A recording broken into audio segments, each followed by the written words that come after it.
సంజయ్‌కి ఎవరైతే ఢిల్లీ లిక్కర్ స్కామ్‌లు నిందితుడిగా ఉంటూ ఇప్పుడు లో ఉన్న సంజయ్‌కి బెయిల్ రావటాన్ని అంటే బెయిల్ రావటాన్ని ఎలా చూస్తారు?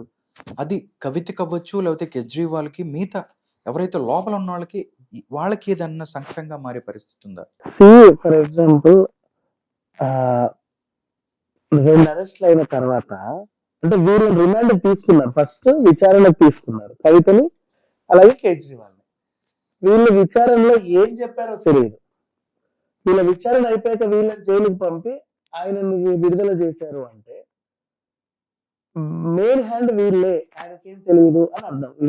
లేదా మొత్తం చేసింది వీళ్ళేనండి, సాక్ష్యాలతో సహా నన్ను బయటకు పంపిస్తే నేను తీసుకొచ్చి మీ ముందు పెడతాను అని చెప్పారు. అప్రూవర్ గా మారి కూడా వెళ్ళొచ్చు.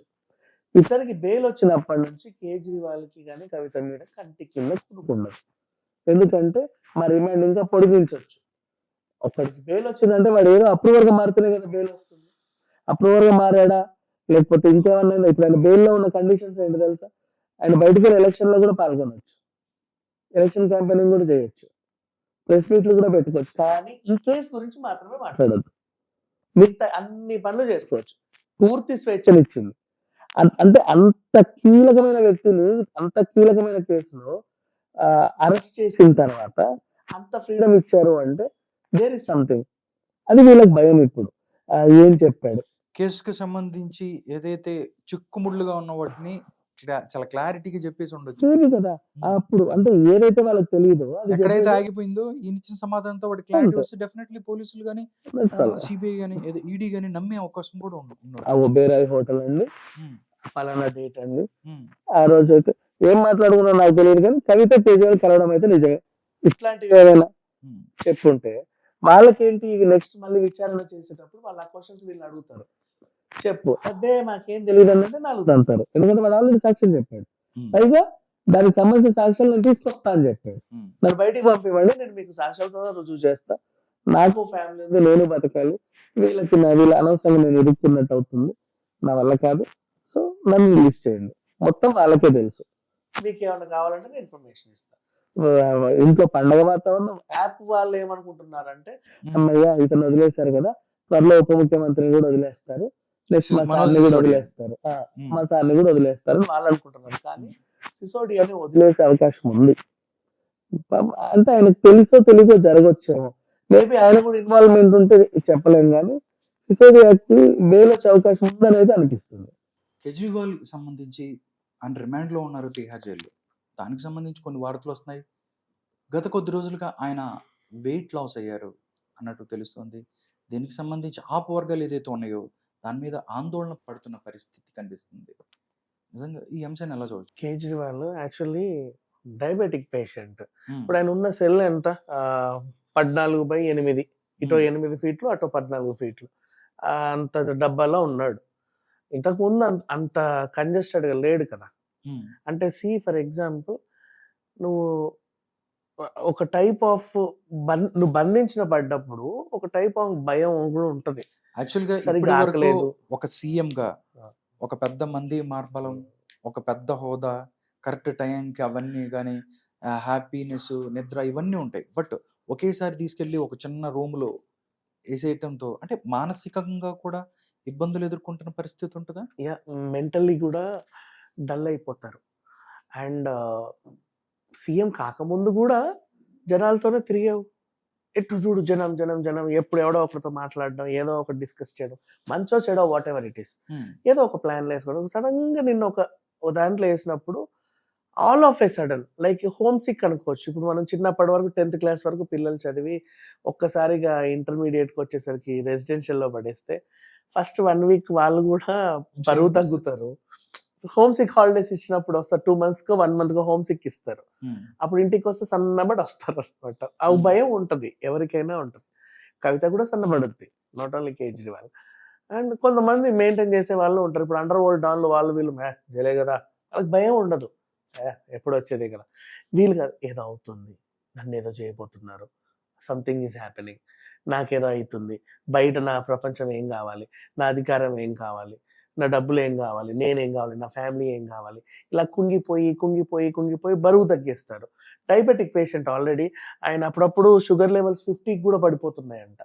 అయితే ఒక ఎమర్జెన్సీ టీం అయితే ఆయన దగ్గర సెల్ దగ్గర పెట్టారు. నిరంతరం డాక్టర్లు కూడా ఆయన పర్యవేక్షిస్తున్నారు. ఆయన ఆరోగ్యం గురించి అంటే చింతించాల్సిన అవసరం అయితే లేదు. వై బికాజ్ మెంటల్‌గి తను అంటే అలా కుంగిపోయిన తర్వాత, మానసికంగా కుంగిపోయిన తర్వాత సహజమే. ఆయనకి ఇంకా అలవాటు పడేయడానికి కొంచెం టైం పడుతుంది. ఫస్ట్ ఏంటి, అరెస్ట్ చేసి తీసుకెళ్ళగానే పోలీసులు అటు ఇటు విచారణ, అదొక బందీ, ప్రశ్నలు ఏం చెప్పాలి ఏంటి. అక్కడ నుంచి సడన్ గా తీసుకెళ్లి జైల్లో పడేయడం. అంటే బయట నా గురించి ఏమనుకుంటున్నారు, అసలు నన్ను జైల్లో వేయడం ఏంటి. పక్కన సెల్లనేమో ఆ మనీ సిసోడియా ఉన్నాడు, వాడ నమస్కారం కూడా పెట్టట్లేదు. ఇంతకు ముందు అంటే కాళ్ళ వేళ పడేవాడు. అంటే చూడరా నువ్వు కూడా వచ్చావు ఇక్కడికి అన్నట్టుగా ఆయన. ఇటు చూస్తేనేమో సంజయ్ సింగ్ బెయిల్ వచ్చింది, ఆయన వెళ్ళిపోయాడు నా కళ్ళ ముందే. అమ్మో ఆయనకు బెయిల్ వచ్చిందంటే వాడు అప్రూవర్ మరి ఏమని చెప్పాడు నాకు తెలియదు. మళ్ళీ ఆడేమన్నా చెప్తే మళ్ళీ నన్ను ఇంకెన్ని రోజులు ఉంచుతారు. నాకు కూడా బెయిల్ వచ్చే అవకాశం అయితే లేదు. అక్కడ కవితను పడేశారు. ఆమె ఇచ్చిందని చెప్పిందో ఇవ్వలేదని చెప్పిందో తెలియదు, ఆమె ఏం ఒప్పుకుందో. ఆమె అరెస్ట్ చేసిన వెంటనే నా దగ్గరకు వచ్చారు. ఇట్లాంటివన్నీ మైండ్ లో తిరిగితే నాకు తెలిసి ఇంతకు ముందు కూడా నిద్రలేని రాత్రులే గడుపుంటాడు, సరిగ్గా పడుకోక, సరిగ్గా ఆహారం తీసుకోక. అండ్ జైల్ టైమింగ్స్ కూడా డిఫరెంట్. నువ్వు రోజు పొద్దున ఎన్ని గంటలకు టిఫిన్ చేస్తావు నాకు తెలియదు, కానీ ఇక్కడ 6:30, 7 గంటలకే తినాలి. లేదా నువ్వు దాచుకుంటా ఎండిపోతాయి. అంటే కొంతమంది అయితే కొంచెం లేట్ గా 8 o'clock నీకు ఇంటి భోజనం వచ్చే వెసులుబాటు ఉంది, ఇంటి నుంచి నీకు భోజనం తెప్పించుకోవచ్చు. కానీ నీకు టైమింగ్ ఉంటుంది, జైలు టైమింగ్ నువ్వు పాటించాలి. 6:30కే నువ్వు బెరాక్ క్లోజ్ చేసి నిద్రపోవాలి అంతే. మళ్ళీ పొద్దున 6 గంటలున్నరకి ఏదో లేపుతారు నిన్ను. ఆ టైమింగ్స్ కూడా సెట్ అవ్వక, ఆ టైంకి ఆకలి వేయక, ఆకలి వేసినప్పుడు తినక, తినాలనుకున్నప్పుడు ఆకలి వేయక, డిఫరెంట్ సంక్షోభం. అంటే అసలు లోపలంతా బాడీ పార్ట్స్ అని ఒక అల్లకల్లోలం అయిపోతాయి. ఆ రకమైన సిచ్యువేషన్ ని ఇతను ఫేస్ చేస్తున్నాడు. అండ్ దీనికి తోడు మెంటల్ గా ఒక హెరాస్మెంట్ అనే చెప్పుకోవాలి. ఎవరు వస్తున్నారు, ఎటు పోతున్నారు, మళ్ళీ ఒక భయం. పక్క సెల్ నుంచి ఎవడన్నా ఏమన్నా అంటాడా, ఈ సెల్ నుంచి ఎవడ బాత్రూమ్కి వెళ్ళాలనే భయం, పైనుంచి ఏమన్నా పడుద్దా, ఇట్లాంటివి ఉంటాయి. అవన్నీ చూసుకొని, అండ్ చుట్టుపక్కల సెల్లలో కూడా కరడుగట్టిన ఉగ్రవాదులు, తీవ్రవాదులే ఉన్నారు. తిహార్ జైల్లో ఇంతకుముందు హత్యలు కూడా జరిగాయి గతంలో. ఆయనకు ఒక భయం ఉంది. ఎట్లాంటివి అంటే, ఫర్ ఎగ్జాంపుల్ ఈయనకి ఇప్పుడు రామస్వామి అనే ఒక ఆయన్ని 2015లో ఏదో గొడవల్లో అరెస్ట్ అయితే 2021 వరకు ఆయన జైల్లో పెట్టారు. 2021లో తోటి ఖైదీలందరూ బ్యాట్లతో కొట్టి చంపారు ఆయన్ని జైల్లో. ఆ హత్య ఎక్కడ జరిగింది, ఎందుకు దాని గురించి మనం మాట్లాడుకుంటున్నాం అంటే, ఈ బ్యారక్ నెంబర్ 2 ఎక్కడైతే కేజ్రీవాల్ ఉన్నాడో అక్కడే. అండ్ నెక్స్ట్ కొన్ని ఉన్నాయి ఇట్లాంటి సంఘటనలు తరచూ జరిగేవి. అండ్ ఎక్కువ రిస్క్ ఉన్నటువంటి బెరాక్ ఏదైనా ఉంది అంటే ఇది సెల్ నెంబర్ 2. తరచూ అక్కడ ఏదో గొడవలు, ఏదో ఒకటి, వాడికి పడక వాళ్ళ తన్నుకు చావడం. కేజ్రీవాల్ బ్యారక్ గురించి చెప్తున్నారా? ఈ బ్యారక్ లోనే కేజ్రీవాల్ ఉన్నాడు. ఓకే, అంటే యాక్చువల్ గా ఢిల్లీకి సంబంధించి ఆయన ముఖ్యమంత్రి, అదేవిధంగా కాంగ్రెస్ తర్వాత ప్రధాన ప్రతిపక్షం అయ్యే ఛాన్సెస్ ఉన్నాయి ఆప్కి అన్న తర్వాత బీజేపీ కుట్ర చేస్తుంది అన్నది కూడా చాలా మందిలో ఉంది.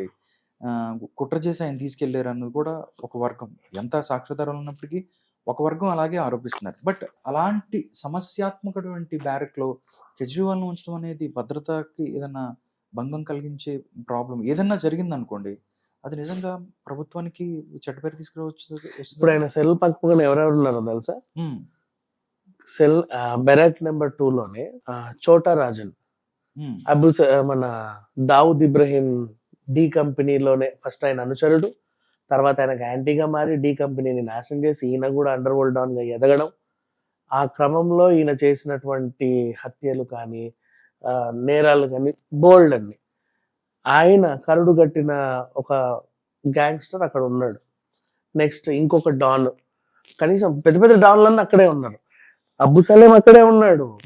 అండ్ నీరజ్ భవానా కనీసం 40 పైగా ఆయన మీద హత్యలు, హత్యాయత్నం కేసులు, అండ్ బోల్డ్ అత్యాచారం కేసులు, దోపిడీ కేసులు, దొంగతనాల కేసులు, అండ్ బెదిరింపుల కేసులు, ఇట్లాంటివన్నీ బోల్డ్ అన్ని ఉన్నాయి ఆయన పైన. అండ్ అక్కడే మన రెహమాన్, ఆయన పెద్ద డాన్. మోస్ట్లీ ఉండాల్సిన డాన్లు అందరూ అక్కడే ఉన్నారు. ప్లేన్లు హైజాక్ చేసిన వాళ్ళు కానీ, ఉగ్రవాద చర్యల్లో బాంబు పేల్చులు కేసుల్లో ఉన్న వాళ్ళు కానీ, నెక్స్ట్ ఇట్లాంటి కరుడుగట్టిన తీవ్రవాదులు, ఉగ్రవాదులు అందరూ ఉన్నటువంటి పెద్ద పెద్ద పేరు మోసిన గ్యాంగ్స్టర్స్ ఉన్నటువంటి బెరాక్ లో కేజ్రీవాల్ ని పెట్టారు. ఓకే. నెక్స్ట్ రీసెంట్లీ పోలీసుల తనిఖీల్లో ఆ బెరాక్ నుంచే 33 సెల్ ఫోన్లు దొరికాయంట చాలా మందికి. దాన్ని కూడా వాళ్ళు స్వాధీనం చేసుకున్నారు. దానికి సంబంధించి దగ్గరగా ఒక 10 జామర్స్ మొబైల్ అదే కనుక్కునేవి కూడా పెట్టారని తిహార్లో. ఎక్కువ సెల్ ఫోన్స్ ఎక్కువ దొరుకుతూ ఉంటాయి. అవును. సో అంత హై రిస్క్ బెరాక్ లో కేజ్రీవాల్ ఉంచాడు. ఈయనకి ఎటు తిరిగిన మానసిక సంక్షోభమే. ఎందుకు చెప్పండి, ఇప్పుడు నీరజ్ భవన్ ఉన్నాడు, వాడు 40 హత్యలు చేశాడు. వాడు 41 హత్య చేసినా వాడి శిక్ష అంతే. ఇప్పుడు ఒక్కొక్క హత్యకి నువ్వు 14 సంవత్సరాలు వేసుకుంటూ వెళ్తావు ఏంటి? ఎంత జీవితకైదు వేసినా కాస్త అటు ఇటుగానో ఎన్నేళ్లకు బయటకు వచ్చేస్తాడు వాడు. మహా అయితే ఉరి శిక్ష పడుద్దేమో తెలియదు. వీళ్ళకి ఇప్పుడు కేజ్రీవాల్ ని ఎవరైనా చంపవచ్చు అక్కడ. అండ్ నెక్స్ట్ ఇంకొక రిస్క్ ఏంటంటే, ఇప్పుడు వీళ్ళకి ఆల్రెడీ పేరు వచ్చింది, ఇట్లా ఉన్నారు అందరూ. కొన్ని చిల్లర మూకలు ఉంటాయి, అంటే పేరు లేని గ్యాంగ్స్టర్లు, రౌడీ షీటర్స్, ఇంకా గ్యాంగ్స్టర్స్ అవ్వాల వాళ్ళు, రౌడీ షీటర్స్ గొడవలు వాళ్ళు చేసేవాళ్ళు. నేను కూడా ఫ్యూచర్ లో ఒక పెద్ద గ్యాంగ్స్టర్ అవ్వాలంటే ఏం చెయ్యాలి అంటే, సీఎం ని చంపితే అవుతారు. గొప్ప పేరు సంపాదించుకోవడానికి కూడా కేజ్రీవాల్ ని చంపచ్చు, వాడికి వాడు ఫేమ్ అవ్వడానికి, వార్తల్లో నిలవడానికి, వీడు అని చెప్పుకోవడానికి. అలాంటి వాళ్ళు కూడా కేజ్రీవాల్ మీద దాడి చేయొచ్చు. సో ఎన్ని ఆప్షన్స్ ఉన్నాయి కేజ్రీవాల్ కి.